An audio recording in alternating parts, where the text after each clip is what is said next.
Kod na grę otrzymałem od dewelopera. Bloober Team to jedno z moich ulubionych polskich studiów. Pasują mi ich gry, a przy tym pracują tam fajni ludzie. Nic dziwnego, że na nadchodzącego Kronosa wyczekiwałem dość mocno. Po pierwszym pokazie przedpremierowym gra mi siadła, ale było kilka rzeczy, które w mojej opinii wymagały poprawy. No i oto mamy premierę. Czy Kronos spełni pokładane w nim nadzieje?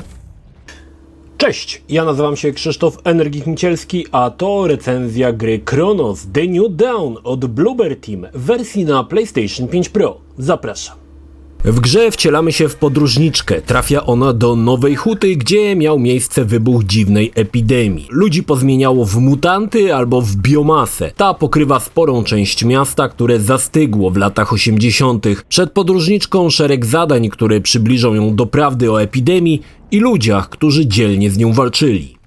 Historia jest naprawdę świetna. Każde zdarzenie przynosi coraz więcej pytań. Jaki jest cel podróżniczki? Co robi? Po co? Dlaczego? Nie raz i nie dwa będziecie się głowili, co właściwie się dzieje. Dawno nie zetknąłem się z grą, w której starałem się nie przeoczyć ani jednej notatki, ani jednego audiologa. Wszystko czytałem, wszystkiego słuchałem, aby lepiej zrozumieć historię, bo ta mocno mnie wkręciła i stoi na wysokim poziomie. Twórcy poszli w twarde sci-fi. Wszystko jest ciężkie, siermiężne, brudne. Mam wrażenie, że była tutaj inspiracja polskimi filmami science fiction Piotra Szulkina. Czytając desperackie notatki z epidemii, nagle się łapiemy, że każdemu z nas jest to bardzo bliskie i każdy z nas przeżył podobne historie. Może bez mutacji, ale samą epidemię, bo gra mocno nawiązuje do epidemii COVID-u i łatwo można znaleźć korelacje pomiędzy grą a naszymi wspomnieniami z tamtych czasów. Drugą rzeczą, która jest niezwykle ważna, to polskość produkcji. Szkoda, że nie pokuszono się o polski dubbing, bo w socjalistycznej Polsce wszyscy płynnie gaworzą po angielsku. No ale dobra, można na to przymknąć oko. Polskość wręcz wylewa się z produkcji. Znajdziemy tutaj znane samochody jak Poldasy, Maluchy, Nyski, tramwaje, autobusy. Wszystko jakby żywcem wyjęte z lat 80. Bloober pokazał w The Medium, że umie oddać polskiego ducha PRL-u i tutaj poprzeczka została podniesiona sporo wyżej. To kolejna rzecz, która mnie ujęła, bo niewiele jest gier, które traktują o tych latach i starają się oddać klimat tamtych czasów. Czy to przez detale, jak gdzieś umieszczony odkurzacz Zelmer, czy słynne meblościanki w domach i charakterystyczne tapczany. Świetne. Aczkolwiek, mam tutaj małą uwagę. W jednej z notatek wspomina się, że komuś wlepiono grzywnę 750 PLN. Otóż PLN-ów w latach 80. nie było. Były złotówki. PLN-y pojawiły się po denominacji w 1995 roku. Taka mała uwaga. Kronos jest survival horrorem, można rzec, że takim klasycznym, mocno inspirowanym Dead Space'em i Callisto Protocol. Niestety, pomimo mojej sporej sympatii dla studia, muszę się do kilku rzeczy przyczepić, bo niestety nie wszystko wykonano na piątkę.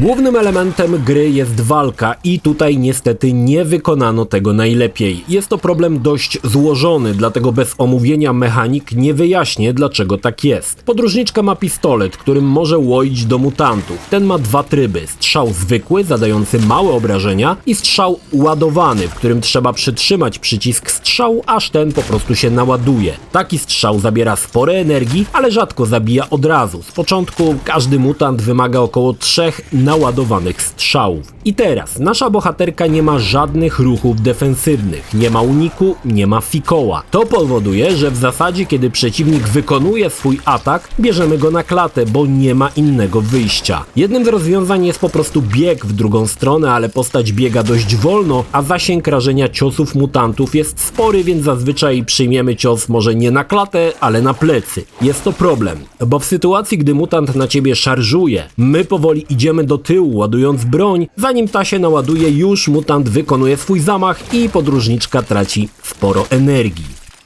Ale z tym łączy się kolejny dość ciekawy problem. Gra, jak to na survival przystało, ma bardzo ograniczoną ilość amunicji. Możemy zbierać surowce, aby tą amunicję tworzyć. Jest to jedyna gra, w której byłem wściekły, jak marnowałem kulę, która nie trafiała przeciwnika. Tutaj naprawdę każdy nabój jest na wagę złota. Dlatego strzelanie do mutantów strzałami nienaładowanymi nie ma zupełnie sensu, bo w tym wypadku przeciwnicy to gąbki na pociski, a drogocenne kule topnieją topnieją w zastraszającym tempie. Ogólnie jeśli mamy na podorędziu 10 pocisków, możemy czuć się bogaczami. No i tutaj dochodzi kolejny związany z tym dość poważny problem.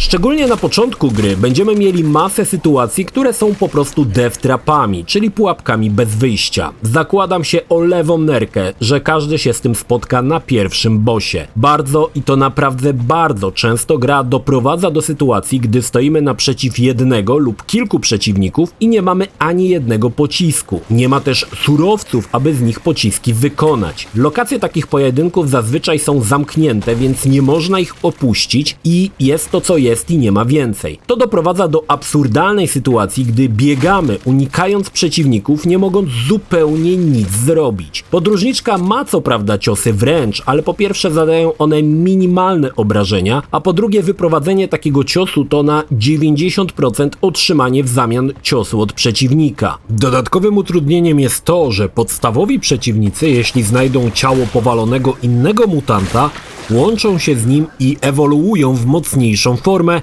jeszcze trudniejszą do zabicia. Więc nie ma pocisków, przeciwnicy biegają za nami jak po sznurku, a my możemy jedynie biegać po lokacji jak kurczak bez głowy, aż w końcu ktoś litościwie sprzeda nam klapsa i cofniemy się do checkpointu.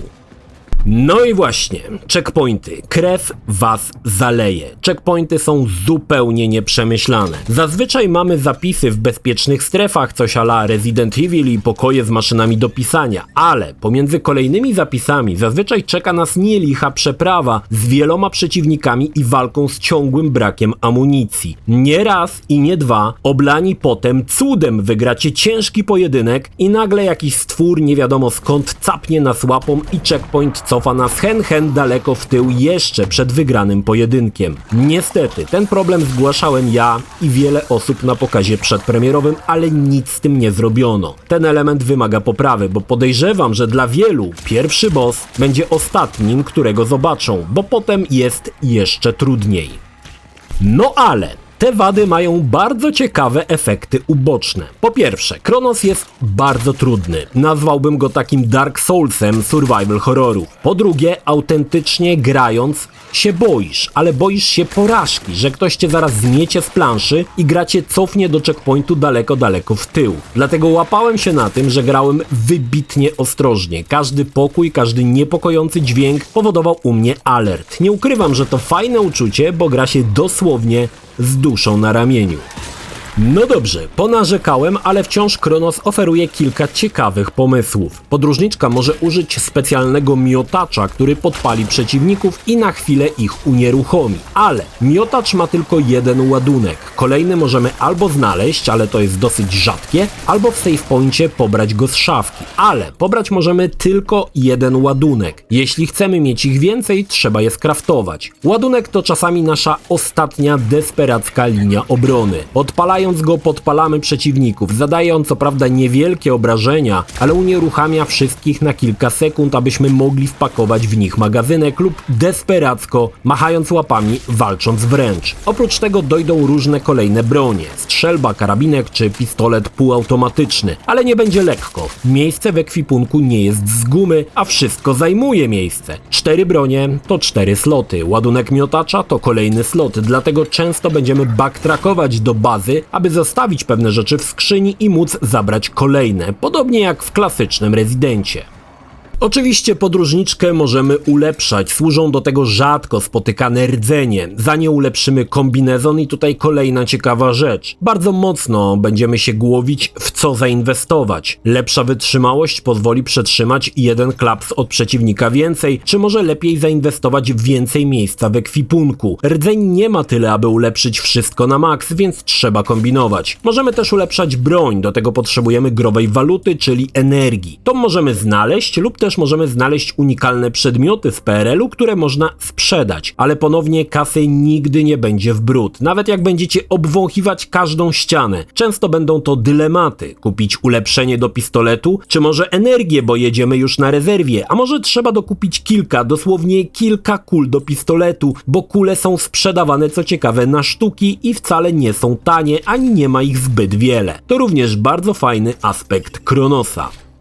Gra raczej nie oferuje nam zagadek jak w Rezydentach, bardziej to liniowa podróż po klucz, który otworzy drzwi. Pod koniec gry będzie co prawda jedna zagadka z drzwiami do kościoła, ale raczej nie powinna stanowić dla nikogo najmniejszego problemu. Szkoda, że nie pokuszono się o więcej takich elementów. Zazwyczaj mamy cel typu idź w jedno miejsce, zdobądź na przykład klucz, wróć, otwórz drzwi, otworzy się nowy obszar. Dojdą ciekawe elementy, w których będziemy mogli za pomocą anomalii cofać pewne elementy otoczenia w czasie, typu zburzony mur powróci na swoje miejsce. W dalszej części gry pojawią się na przykład zadania, aby połączyć generator z maszynerią otwierającą drzwi, używając do tego specjalnych igieł, przez które płynie prąd. To również ciekawa rzecz. Podróżniczka także niczym Ratchet dostanie też antygrawitacyjne buty i będziemy mogli przeskakiwać pomiędzy specjalnymi platformami, trochę jak w Dead Space'ie. Jest tutaj sporo ciekawych pomysłów, na tyle dużo, aby rozgrywka była urozmaicona i nie zamulała. Po pewnym czasie instynktownie zaczynamy odczuwać, gdzie jest zagrożenie, ale twórcy wpadli na jeszcze jeden ciekawy bajer. W którymś momencie znajdziemy specjalną dostawkę do broni, która pokazuje światełkiem, ile energii ma przeciwnik. Wydaje się to zbędne, bo co to za różnica? Ale docenisz to, gdy będziesz wodził celownikiem po każdym leżącym niepozornym trupie. Ten, na którym światełko się zaświeci, na pewno wstanie, jak do niego podejdziesz. Dlatego powolne przeczesywanie terenu i szukanie udających trupów mutantów stanowi bardzo ważną część rozgrywki. Dla mnie to świetna sprawa. Pod koniec gry stajemy się wytrawnymi podróżnikami. Nadal każdy przeciwnik jest niezwykle niebezpieczny, ale rozumiejąc pewne założenia i wyczulając się na odpowiednie dźwięki, rzadko cokolwiek może nas zaskoczyć. Nadal się to zdarzy, jeśli tylko stracimy na sekundę uwagę, ale według mnie gra staje się trochę prostsza. Więcej broni, więcej możliwości tworzenia pocisków, więcej slotów. Nadal jednak uznaję, że gra jest bardzo trudna dla zwykłego fana np. Rezydentów. Tutaj sprint to raczej tylko po poznanych, wyczyszczonych z potworów lokacjach. Bieg na oślep, byle do przodu i do celu, szybko kończy się tutaj marnie.